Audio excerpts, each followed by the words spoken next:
जय हिंद प्यारे बच्चों। स्वागत है आपका एक बार फिर से आपके चैनल में जिसका नाम है इंग्लिश आसान है।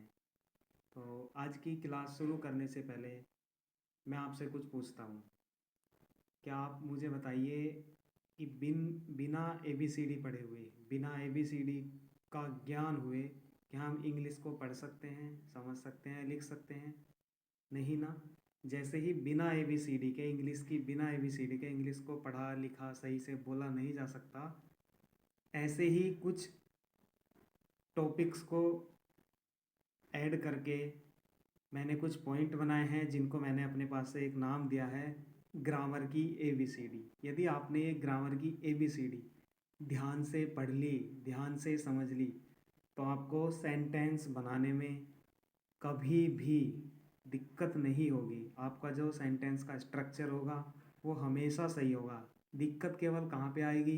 दिक्कत वहाँ पे आएगी जहाँ पर आपको किसी वर्ड की स्पेलिंग या मीनिंग या उसका अर्थ ना पता हो, वरना स्ट्रक्चर बनाने में कभी कोई दिक्कत नहीं होगी। तो चलिए आज हम इसी चीज़ के बारे में पढ़ेंगे जिसको मैंने टॉपिक को नाम दिया है ग्रामर की एबीसीडी। तो चलिए, ग्रामर के अंदर हम क्या पढ़ते हैं? हम मोस्टली पढ़ते हैं सेंटेंसेस। तो चलिए शुरुआत करते हैं सेंटेंस से ही। देखिएगा, सेंटेंस किसे कहते हैं? वर्ड यानी कि शब्द जो होते हैं उसके समूह को, शब्दों का वह समूह जिसका सही और पूर्ण यानी कि पूरा अर्थ निकलता हो, कंप्लीट अर्थ निकलता हो, उसको हम क्या बोलते हैं? सब्जेक्ट बोलते हैं। जैसे कि इसमें मैंने लिखा है मैं रोज़ाना पढ़ाई करता हूँ या करती हूँ, तो ये वाक्य बिल्कुल सही है। ग्रामेटिकली ये वाक्य सही है क्योंकि इसका अर्थ सही भी निकल रहा है और पूरा भी निकल रहा है। अब दूसरा देखिएगा, मेरा भाई खेलने जा रहा है, ये भी वाक्य बिल्कुल सही है क्योंकि इसका अर्थ सही भी निकल रहा है और पूरा भी निकल रहा है। अब तीसरा देखिएगा, पिताजी दफ्तर जा रहे। आम भाषा में हम ये भाषा यूज़ करते हैं कि मैं वहाँ जा रहा, मैं खेल रहा, मैं आ रहा, मैं जा रहा, लेकिन ग्रामेटिकली आपको कहीं भी ये लिखा हुआ नहीं मिलेगा देखने को इस तरह से। यदि इस वाक्य को सही करना होगा तो इसको हम कैसे सही करेंगे? पिताजी दफ्तर जा रहे हैं। इस वाक्य का अर्थ यहाँ पे तो सही तो है लेकिन पूरा नहीं है। सही पूरा कब होगा? जब मैं इसको लिखूँगा पिताजी दफ्तर जा रहे हैं। जैसे ही चौथे वाक्य में है मोनू टीवी देख रही है। जनरली आपने कभी नहीं सुना होगा, अपवाद होते हैं कि मोनू लड़की का नाम हो सकता है, बट आपने ज़्यादातर नहीं सुना होगा। तो इस वाक्य का अर्थ पूरा है लेकिन सही नहीं है। सही कब होगा? जब हम इसको पढ़ेंगे मोनू टीवी देख रहा है। तो सेंटेंस यानी कि वाक्य हम किसे कहते हैं? शब्दों का वह समूह जिसका सही और पूर्ण अर्थ निकले, सही भी निकले और पूरा भी निकले, उसको हम क्या कहते हैं? वाक्य कहते हैं।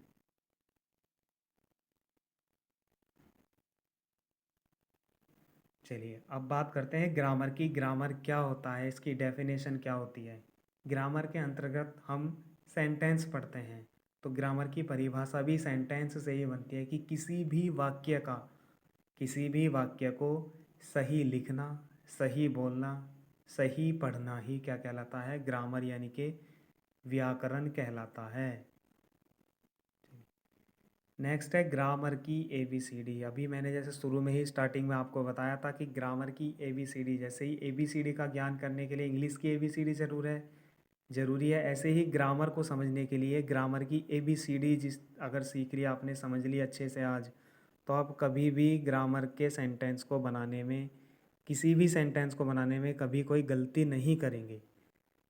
इसके केवल 4 पॉइंट हैं जो आप लोगों को अच्छे से समझने हैं, याद करने हैं। उन 4 पॉइंट में क्या क्या चीज़ आती हैं? सब्जेक्ट, वर्ब, ऑब्जेक्ट और एडवर्बियल्स। बहुत से बच्चों को सेंटेंस में यही नहीं पता होता कि इस वाक्य का सब्जेक्ट क्या है, इस वाक्य में ऑब्जेक्ट क्या है, क्या इसमें एडवर्बियल्स है, पहले सब्जेक्ट आएगा, ऑब्जेक्ट आएगा, एडवर्बियल्स आएगा। ये सब तो बहुत दूर की बात है, ये तो वाक्य के रूल्स पे डिपेंड करता है। लेकिन सबसे पहले हमें ये पता होना चाहिए वाक्य को देखते ही कि इस वाक्य का ये सब्जेक्ट है, ये इसमें ऑब्जेक्ट है और ये एडवर्बियल्स है। 3 तो ये है। एक होता है वर्ब। वर्ब होती हैं 2, एक मेन वर्ब होती है, एक हेल्पिंग वर्ब। मेन वर्ब क्या होती है, मतलब जिससे हमें पता चलता है कोई कार्य होना, जैसे उठना, बैठना, आना जाना, खाना पीना, सोना, खेलना आदि। जिस वर्ड से हमें ये पता लग जाए कि हाँ ये वर्ड हमें कार्य के होने के बारे में बता रहा है, तो वो उस वाक्य का क्या है, मेन वर्ब होती है। बाकी सब हेल्पिंग वर्ब होती है।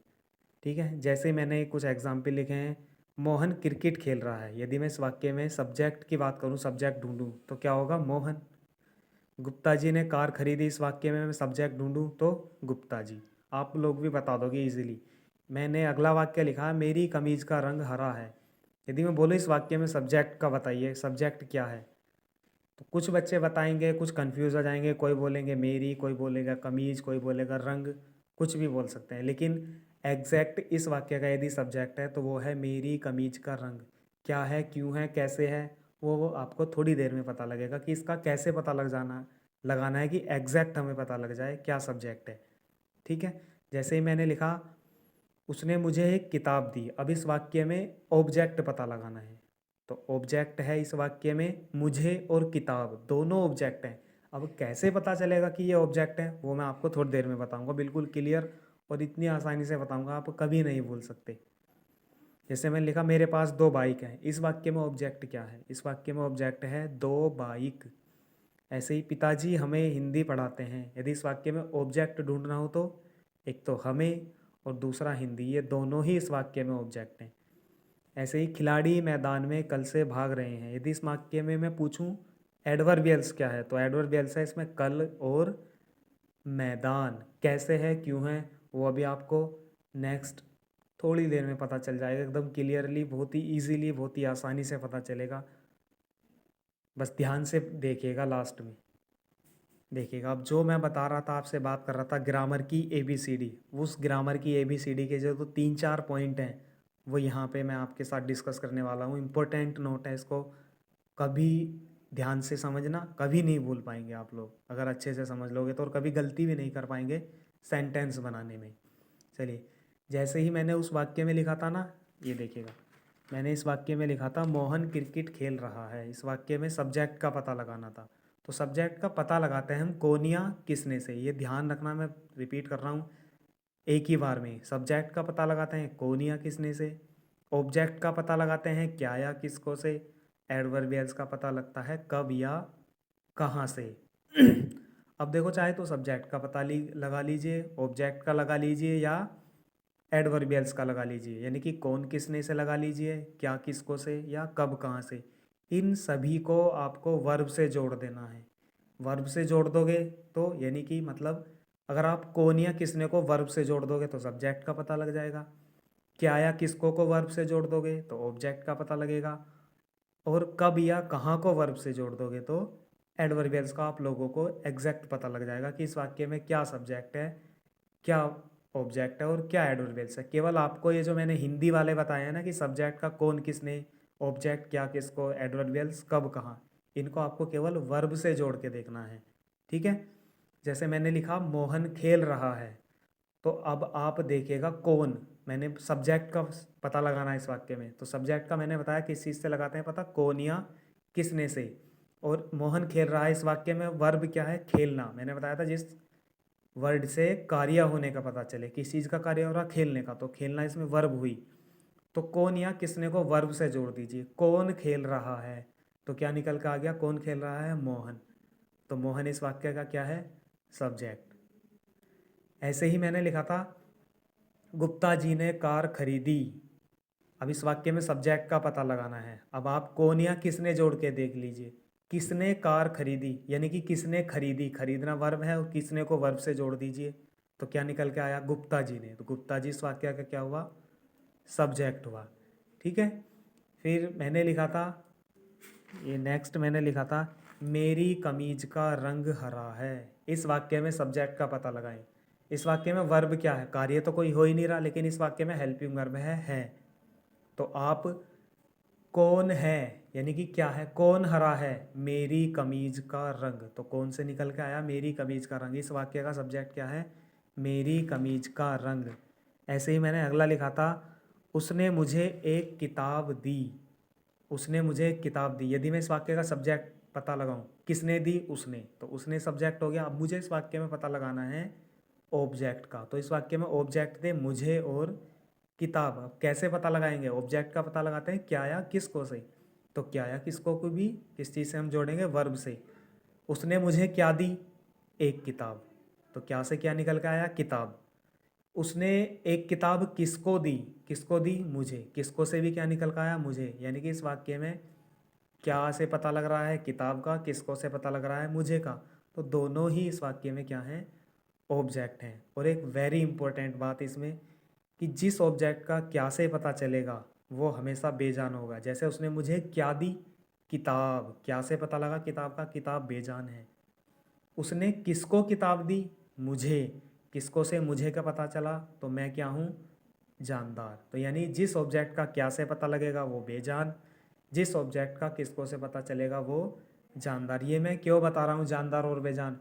आगे चल के इस चीज़ में भी कन्फ्यूज़न होता है कि कैसे जानदार ऑब्जेक्ट पहले लिखते हैं, कैसे बेजान बाद में लिखते हैं, या कैसे बेजान पहले लिखते हैं, कैसे जानदार बाद में। वो मैं आपको जब सेंटेंस पढ़ाऊँगा तब आके क्लियर हो जाएगा वो सब। फिलहाल इतना समझ लीजिए बस कि क्या से पता लगेगा तो बेजान ऑब्जेक्ट, किसको से पता लगेगा तो जानदार ऑब्जेक्ट। अब नेक्स्ट था पिताजी हमें अंग्रेजी पढ़ाते हैं। इस वाक्य में ऑब्जेक्ट क्या है? पिताजी हमें क्या पढ़ाते हैं?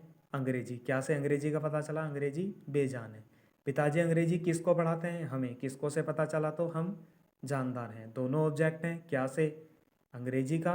किसको से? हमें का। तो हमें और अंग्रेजी दोनों ही इस वाक्य में क्या हैं? ऑब्जेक्ट। खिलाड़ी मैदान में कल से भाग रहे हैं। इस वाक्य में हमें एडवर्बियल्स का पता लगाना है। एडवर्बियल्स का पता लगता है कब या कहाँ से। इन कब कहाँ को भी हम काय से जोड़ेंगे? वर्ब से। तो खिलाड़ी कब से भाग रहे हैं? कब से पता लगता है ना? तो कब से भाग रहे हैं? कल से। कब से क्या निकल कर आया? कल। खिलाड़ी कहाँ भाग रहे हैं? तो कहाँ को हमने वर्ब से जोड़ दिया भागने से। तो कहाँ भाग रहे हैं? मैदान में। तो इस वाक्य में क्या है? एक तो कल और एक मैदान। ऐसे एक इम्पोर्टेंट नोट इसमें भी है कि जिस एडवर्बियल्स का कब से पता चलेगा वो समय को बताएगा, और जिसका कहाँ से पता चलेगा वो हमेशा स्थान या जगह के बारे में बताएगा। ठीक है। तो मैंने केवल इसमें इस पूरे, यदि मैं इसको पूरे आज के क्लास को केवल 2 लाइन में मैं ख़त्म करना चाहूँ तो यही है, सब्जेक्ट ऑब्जेक्ट एडवर्बियल्स। इन तीनों का पता लगाने के लिए सब्जेक्ट का कौन किसने से, ऑब्जेक्ट का क्या किसको से, एडवर्बियल्स का कब या कहाँ से। कौन किसने, क्या किसको, कब कहाँ, इन सभी को वर्ब से जोड़ दीजिए।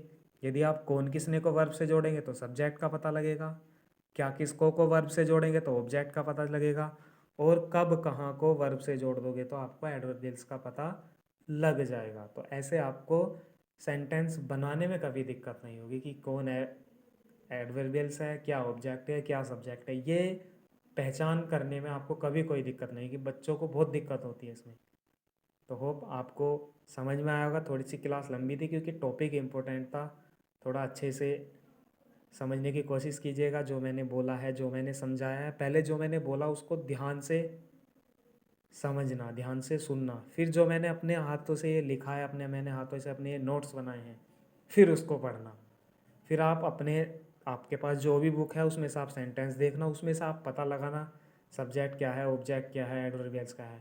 आपको खुद पता लग जाएगा, खुद आप अच्छे से फाइंड कर पाएंगे सब्जेक्ट, ऑब्जेक्ट और एडवर्बियल्स का। चलिए आज की क्लास बस यहीं पे। तो सभी बच्चों को जय हिंद, शुभ रात्रि, टेक केयर।